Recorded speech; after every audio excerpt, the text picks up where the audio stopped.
Tynasecki, still working on and through his ankle, and then Corey Lee Jitters is still working through his knee, but both are progressing. So with that, we'll open it up to your questions. No residual from Tre'Davious? Yeah, I mean, nothing to this point significant.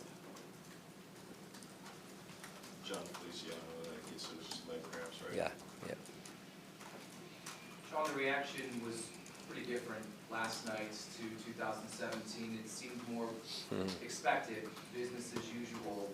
How did that tone get set to basically expect a moment like last night? Yeah, I mean, I think that's part of changing the mindset as we continue to establish a culture here in Buffalo of that being more of the norm, is expecting to have success if we do things right during the week and respect the process leading up to the game. That instead of hoping, wishing to win, that we expect to win. We certainly respect every opponent going into the game, but our players give them a lot of credit. They've established that. When you laid out the process when you first got here, did you think that type of a change would come just here in your street? Well, I would hope it would come at some point. It's a true team effort, right? Everyone in the building has their hand on this and in this. Our fans have their hands in it and on this football team, and not one of us can survive without the other. So it takes a village, as they say, and I think the players have done a tremendous job of really embracing that and earning every inch of it. Sean, what stuck with me about Dion's time yesterday, he said that this is normal now. And do you think that now in year 3 of this regime, there's a new standard here? Well, I would hope. I don't know. Listen, we've got a lot of work to do still. This league is funny. Once you think you've arrived, you get your butt kicked. So, with all due respect, honestly, to the work that has been put in, we just have to continue to grind and continue to work and stay with that humble and hungry approach. It has certainly changed, I could tell you that. It's probably a better question for people around the building who were here before we got here, with all respect to that. So, in that sense, I mean, how do you now? Human nature means there could be a lull of some sort of letdown because you've crossed this hurdle. Now, how do you focus, refocus your team on the Patriots and knowing that there's still, they're the Patriots for one, and there's still something on the line? Yeah, there is something on the line, and it's the opportunity to compete. Number one, that's what competitors do. They compete regardless of what's at stake, what isn't at stake, and we've got a group of guys that love to compete. And then it's another chance for us to continue to grow as a football team this week against a really good football team that's been at a position and at a level that a lot of NFL clubs, quite honestly, would love to have been at for years. Do you mention the AFC title possibly being up for grabs with Yeah, I mean, this is where when we came to Buffalo, one of the things we wanted to do was to challenge and to do it every year, sustain success, and I think that this is an opportunity that our players have earned. We have a great amount of respect for the Patriots. A very well coached team, disciplined football team with a lot of talent, but it's an opportunity for us to continue to compete and to take another step as a football team. Go ahead. Your reaction to the crowd last time? Yeah, awesome, man. Where else does that happen, right? 2 a.m., 30-some degrees, or maybe high 20s on basically a work day, on the heels of a work day, and I could see it. I could understand a little bit New Year's Eve when it was a couple of years ago, people being out there, but last night there's some little guys out there too, little guys and gals out there too with their moms and dads. It's just awesome. Again, I think it's unique to the Buffalo area and to our fan base, which it's very much appreciated. As you've grown to learn about this team and what it's capable of, and have tried to push an aggressive identity, have you been more aggressive in your approach as the season has progressed, be it going for it where you did in the first quarter. And I had to laugh because on TV they were saying you're going to be conservative on that 3rd and long when Josh, hit Tyler Croft. Do you feel that you've pushed a bit more of an aggressive approach as the season has progressed? I don't know. I think, we just do a really good job, John, of preparing. More than anything, our players prepare like very few other teams that I've been around. And with that, I have a lot of trust in our players. Sean, your defense has played a lot of good football this year, but was last night in particular maybe as complete of an effort on that side of the ball as you've had this season?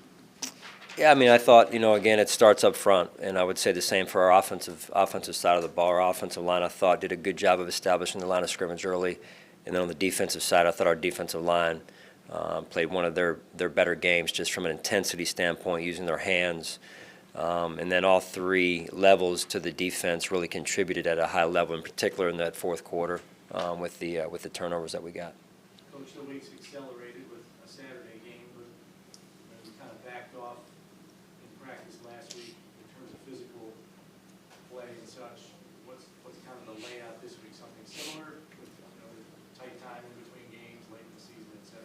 Yeah, still working through that with the staff right now, but we'll probably, we're going to get some work in tomorrow, I can tell you that. And the biggest thing right now is that the guys kind of get their legs back. They get recovered here mentally, physically, spiritually, and that we have a good day tomorrow, whatever that looks like, but we have a good day tomorrow. How much of a kick did you get out of seeing your team respond after preparing them all week for Renegade? How much of a kick? Oh man, that was awesome.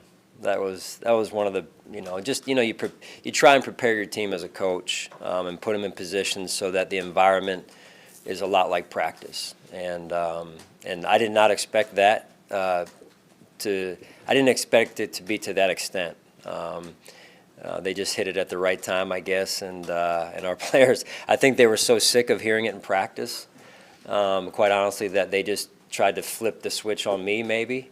And I remember Matt Barkley, saying, "Hey, this is our song," and then, Brian dialed up a nice shot too, and at the right time, and offense executed. But I think that was pretty cool to watch. There's a video of Jordan, Shaq, Anthony. I mean, they obviously bring a ton of juice. Yeah. Can you kind of talk a little bit about just what they bring?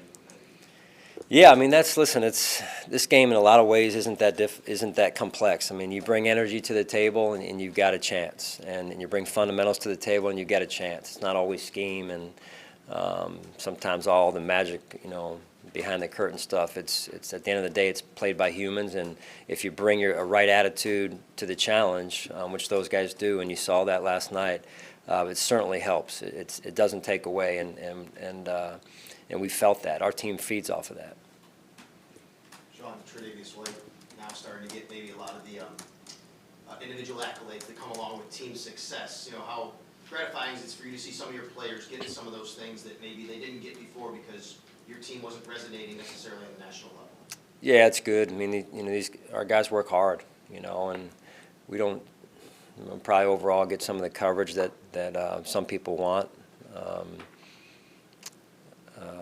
And so it's nice that the guys get recognized because they put in a lot of work. Not some seen and some and quite a bit unseen. And so when you have the right habits, it's nice to see these guys get recognized for their hard work, and it's paying off. He said after the game that he's now that he has a family and he's grown up a bit, that's allowed him to play a little bit freer, not worry about all the little things that may be boggling his head about the game, and he can kind of put it aside and know when the game is and all those kinds of things. Is that part of the growth mindset, as you put it, with these young players?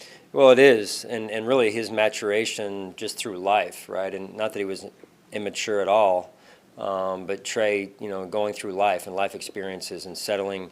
He's got a great support system in his family and his wife and child and everything. So it's fun to watch. He had his son here the other day after the walkthrough practice, and I think a lot of the other players, it's cool. It's really cool to watch our players interact along those lines with their families. I know a lot of the spouses get together, girlfriends, and watch the games and have their things. And it's just it's a community amongst the community, which is part of what a team should be about. Is there something fitting about Tyler Croft playing, always having to score a touchdown to help you get into the playoffs? Yeah, I heard about that connection. I would just say this, John. You know, it's to watch a young man like Tyler who's been through what he's been through, and to stay mentally strong to execute in a game like that with really the game on the line, gives me as a coach great joy. I mean, it really does. It allows me just to smile for a moment and say, hey, that's what it's all about. Whether you're a pro athlete or you're a young athlete who's going through some ups and downs, that's what life's about. And the people that stick with it and persevere, like Tyler did and has, usually good things come. Sometimes not with the timing that we want, but eventually it'll come.